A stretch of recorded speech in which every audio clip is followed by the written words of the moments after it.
Hey everyone, welcome back to Shade Review. In today's video, we are reviewing the Oliver Peoples Bernardo sunglasses.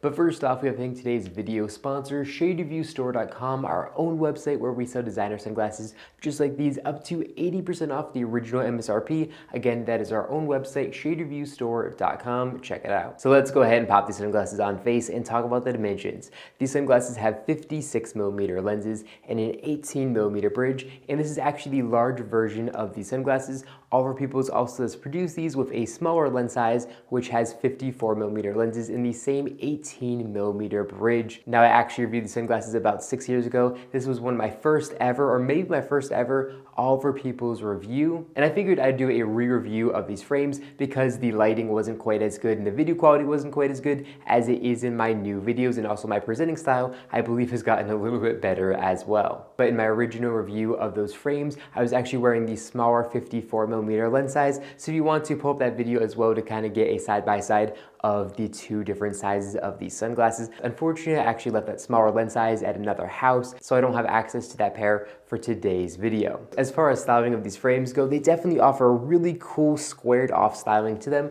and I actually kind of like the larger oversized lenses for the Bernardo for my face size, even though the smaller lens size of 54mm lenses definitely look a little more classy than these. These are offering more of a, casual sporty feel to them, in my opinion, than the smaller lens size. And I kind of like that about these frames. With the larger lens size, they're a little more casual than the smaller 54, in my opinion. And then as far as the colorway here goes, again, these are one of the more casual colorways with the semi-matte black frames and then the photochromic blue lenses, which in my opinion look really good. But compared to some of their other colorways, these are definitely one of their more casual styles, which again, I really do like about these frames. Oliver Peoples calls the Bernardo a vintage-inspired pair of sunglasses with sharp angles and the design channels from the late 1970s. As far as lenses go, these blue photochromic lenses look really nice and kind of offer a more neutral style to the outside world. And again, the photochromic part of these lenses actually allow them to adapt to whatever lighting situation that you are in. So if you walk outdoors, the lenses are going to darken, and you can also wear these sunglasses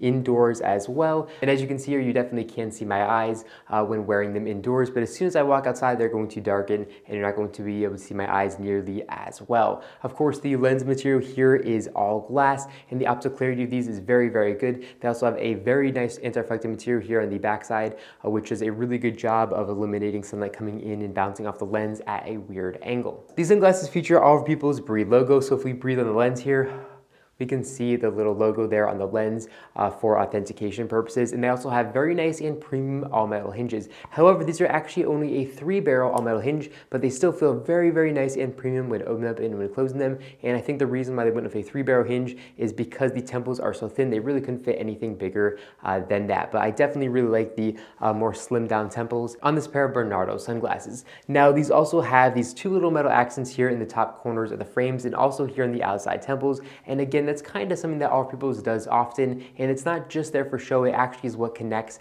the hinge to the acetate, which is pretty nice. Now, if we take a look at the outside temple of the frames, we can see a little Oliver Peoples embedded logo, and it's actually a little bit hard to see on this particular pair because of the matte finish, so it's not going to be very visible. It looks a little muted, and that's only because of the matte finish that Oliver Peoples put on these frames. Now, these frames are actually handmade in Italy, and they say that here in the inner right temple of the frames, they say Oliver Peoples LA photochromic glass, and they say handcrafted in Italy. Now, most of Oliver Peoples sunglasses now just say made in Italy. However, some of the older styles like the Bernardo still say handmade in Italy, and the build quality of these is very, very nice. Now, as far as coverage from the sun goes, because they're squared off lenses and they're really flat fronts, they're not going to offer very good coverage from the sun. So here up top, we can see a very big gap that lets sunlight in unprotected. And then here on the sides, again, we can see a very big gap that lets sunlight in unprotected. So overall, this is not a very practical pair of sunglasses. So you're definitely not going to want to wear these in extremely bright and harsh sunlight environments. With the Bernardo, it's more about style than anything else. And as far as styling goes, I absolutely love the look of these frames. I do think they look really, really good. Now, as far as pricing goes, the sunglasses are going to run you $450 on the Oliver Peoples website and in most stores. However, we have them much cheaper on the Shade Review store. We're actually selling these for about 50% off, so I'm going to leave a link in the description down below directly to the Shade Review store where you guys should check out the sunglasses for an absolutely huge discount. And we're also going to leave a link in the description description down below to Amazon as well, which is also a really good place to pick your sunglasses up, and we recommend you buy them for the absolute cheapest price possible. So whether that's our website or Amazon. Again, I'm going to leave links to both my website and Amazon in the description down below, where you guys check out the sunglasses, and hopefully you'll save a ton of money by doing so. I hope you guys enjoyed this video. If you did, make sure to give me a big thumbs up down below, and of course make sure you hit that subscribe button, and then you'll be notified every single time I upload a brand new video just like this one to my YouTube channel. Again, thank you all so much for watching, and I'll catch you all in the next one.